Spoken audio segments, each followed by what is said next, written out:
Guys, in this lecture, we are going to see about wave motion within the radio waves. So I reset this one. It's just now circles coming out. Nice waves that we are having. Cool. Let's stand at 3 seconds. You notice that in 3 seconds, you have 3 waves. Of course, we're working with the default, guys. At 4 seconds, you have 4 waves and none of them disappeared yet. If you go to 5, you will have 5 waves. Where did you get this number from? If you look in wave motion, you will find frequency. It says 1. This is the number of waves that will be born every 1 second. So for every second, you will have 1 wave. If you put 2, then for every second, you will have 2 waves. Here you are. And the distance of the last wave to the producer point is not changed. Notice this is 1, and we have exactly the same distance, and this is 2. So actually, frequency, which is a very important factor when you're designing your waves, says this is the number of waves per second.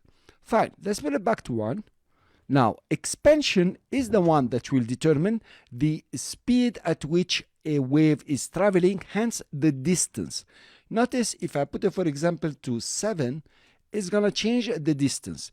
If you leave it at 7, go back to the beginning and play, you will notice that the waves are traveling a bit faster. So actually expansion is about the speed the waves will travel through your composition. Let's go to orientation. Before we get to orientation, I need to make this only 3 so we know in which direction it's going. And let's put back the speed at 5. Here you are. Now, orientation, it will orient. In this case, we have a wave that's looking like a triangle, so we know which direction it's going. It will orient your waves. Let's say we put it over here at 60 degrees, and if you play, you notice that all the waves are going in the same orientation or the same direction if you want. It's not really direction, it's just orienting them where they must be going or opening. You could say that orientation is the rotation at birth of the waves. Good. Now, usually you do not animate the orientation, but if you'd like to animate it, for example, let's take a simple example. We keyframe it and we put it at 0. Then we come at the end of the composition and give it, for example, some kind of figure. It doesn't really matter. So notice what exactly is happening. The first one will be created and will go at a certain orientation. So the first one is created at 0.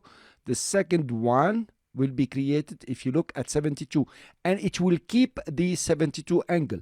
The third one will be created at 110, and it will keep the 110 and move along. So this is actually the orientation. It will set according to the time, according to your animation, the direction or the orientation, if you like, of the wave, where it's going.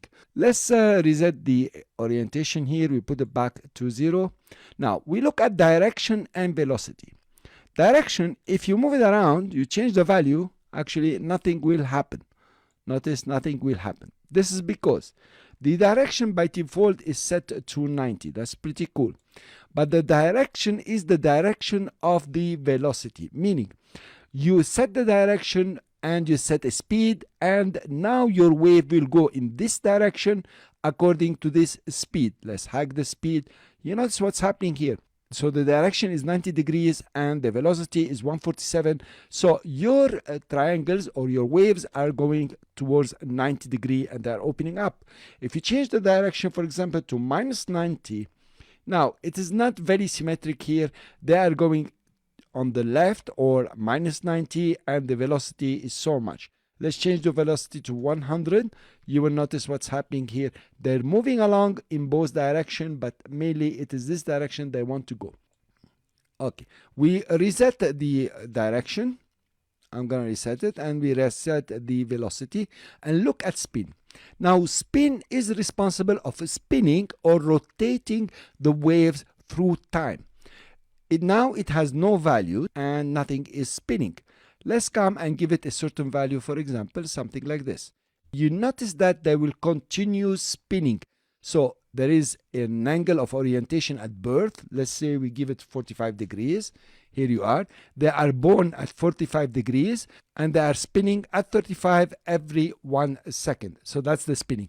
So if you want to animate your waves now, you have the expansion, you have the orientation to set it. You could also animate the orientation. I prefer not to, it's a bit confusing.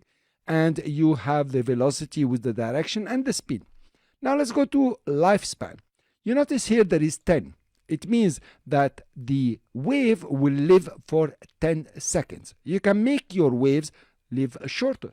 Let's say 2 seconds. Here you are. So now the first one is created at 1 second. Here it is. And will die after 2 seconds. You notice how it's dying. Let's make it 3 seconds. You will notice that the first one that has been created, that's the third now, is coming up and it's gonna die at 3 seconds. Notice how it's dying between 2 and 3 seconds, and the last one also will do the same. So actually you are giving a lifespan for your waves here to die for 3 seconds. That's pretty cool. Let's put it back at 10 seconds. Actually, let's reset the whole thing. I want now to look at reflection. Now, reflection and lifespan, actually they communicate. You cannot have a good reflection without having a good lifespan. Now, the reflection, if you check it and you play, it will wait for the wave to come out of your composition and then come back. Notice when it starts hitting the border, it's when it's coming back. Notice now we have a lifespan of 10 seconds. So the first wave is hitting. Now notice how it's happening here. It's curving in instead of dying completely. If you reduce the lifespan, of course, it's gonna die earlier. You see how it happens. So actually to do some kind of animations for water, for space, for a ripple effect, if you'd like, you will use the radio waves. It's gonna be pretty interesting. That's all for this lecture. That's all about wave motion. And in the next lecture, we will see about stroke and start creating some animations.